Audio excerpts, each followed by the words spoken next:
matchup features the two biggest favorites to win it all this year, with the Celtics at plus 225 and the Nuggets at plus 450. NBA reporter Tim Bontemps is in Denver for the rematch tonight. So, Tim, what is their mindset going into this matchup versus the defending champs? Well, Chiney, you guys played the sound there, the video, I should say, of that shot at the end of that game in January between Denver and Boston at TD Garden, where Jason Tatum missed that shot over Kentavious Caldwell-Pope to give the Denver Nuggets a win in that game. Go to Tuesday night when the Celtics had that collapse against the Cavs. It was a similar situation. Jason Tatum with the ball in his hands, down one, chance to win the game. Missed a jumper at the end of the game. Celtics go on to lose. And for both Derek White and Jaylen Brown, those late game execution moments, that is something that the Celtics are focused on both today and moving forward. Now, with the way the Celtics have been rolling through the season, coming off an 11-game winning streak that set a record in NBA history for point differential, they have not had a lot of moments today where they've been in close, tight situations like that. And we'll see if they get one tonight against Denver. Certainly a good chance of it. But whether it's tonight or in games going forward, those are the moments Boston knows they need to clean up, because when they get to the playoffs, the Celtics know there's going to be a whole lot more of those kind of moments ahead of them. And they need to be a lot better than they've been both in the game Tuesday and in the first game between these two teams back in January. But that game Tuesday was kind of historic in the way that we've seen a team that is top in the NBA go, and then in the fourth quarter, they blew a 22-point lead. So what are they saying personally about bouncing back from that one? And I want you to be safe, because you do have some video bombers behind you, so no distractions there for you as well. Yeah, we'll see if the mascots come over here and give us any trouble. But, I mean, look, the Celtics really did not think too much about that game on Tuesday night. They obviously were disappointed. I was at the game Tuesday. It was certainly a somber locker room with the way that game went away from them. But talked to Derek White afterward, asked him, what did you learn about your team during that winning streak? He said, frankly, I didn't learn a lot. I was already really confident in our group. And one game like this doesn't change that. And that was the message that the Celtics really had across the board, other than Jaylen Brown, like he did today, saying we need to really lock in and be focused on a day-to-day basis, something he and, frankly, the rest of the Celtics, Janae, have been saying throughout their winning streak and really throughout the entire season.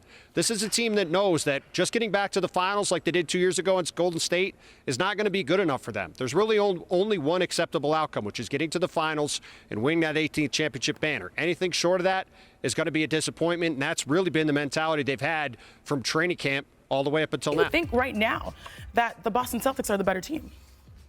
Ooh, that's a tough question. I think going into this, he talked about the mindset, right?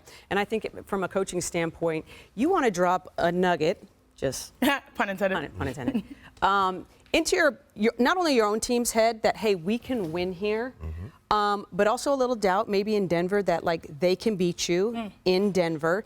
Now, the closing thing is a real deal. And, right, it's not a thing till it becomes a thing, but it's becoming a thing. They got to find that guy that closes the games for them, does it at an efficient clip.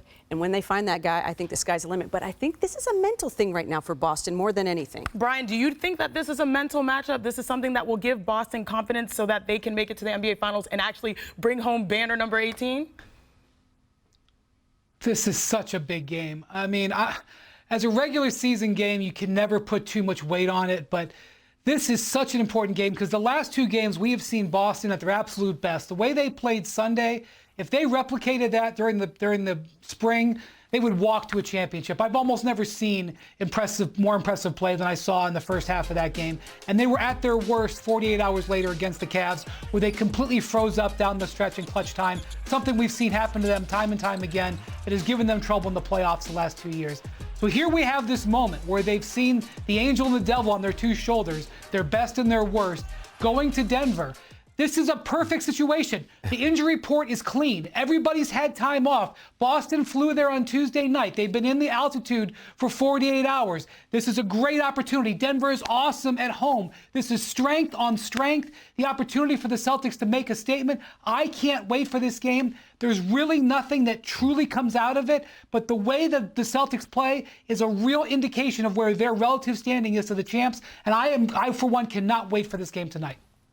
Definitely a big-time matchup in the regular season, but I wouldn't put, just everything on it. It's important for both teams. I think that these are the two best teams in their respective divisions by far. I think the Boston Celtics have the best starting five in the league, and then Denver has the best player on the floor in this matchup in Nikola Jokic. My issue with both of these teams is their bench play. Neither team has, to me, an outstanding bench. And whose bench can play better? First time they played each other, they got 13 points off the bench, each team. When Denver won the championship last year, they had two key contributors, Bruce Brown and Jeff Green. True. And if you're going to try to win 16 games going all the way to win an NBA championship, it is hugely important that along that way you get some bench contribution that helps you win a game or two per series. So I don't know who that's going to be for these respective teams. Yeah, and since you're talking about series, we have a Hall of Fame coach, a back-to-back champion here for the Las Vegas Aces. So how would you go into a matchup knowing that in the future, in a few months, you might see this again? Yeah, I mean, I agree.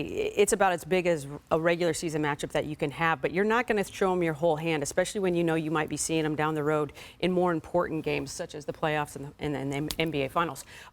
So, yeah, you're holding your cards a little bit closer. So you held your cards versus the New York Liberty multiple times this past season, Becky? We actually did, and that's why they beat us by 20 at their place every time. But you had your way. You had your way in Game 4. But as a coach, what are you telling the Boston Celtics? Because Denver has just done it, but the Celtics want to do it now. Listen, we just saw how champions respond to a little Golden State meltdown in game, Boston, right? Yeah. So you saw how Golden State responded.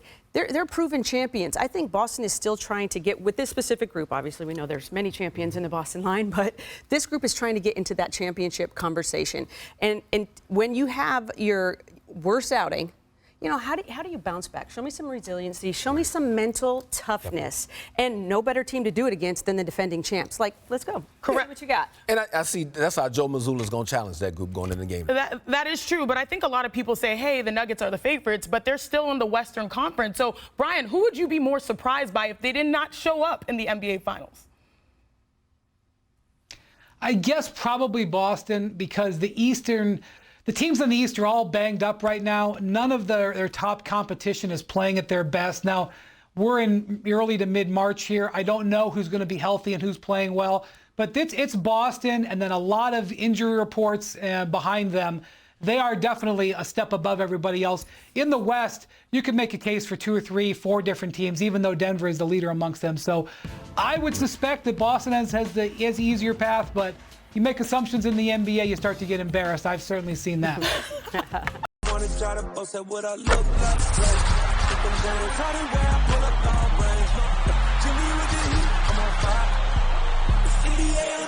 NBA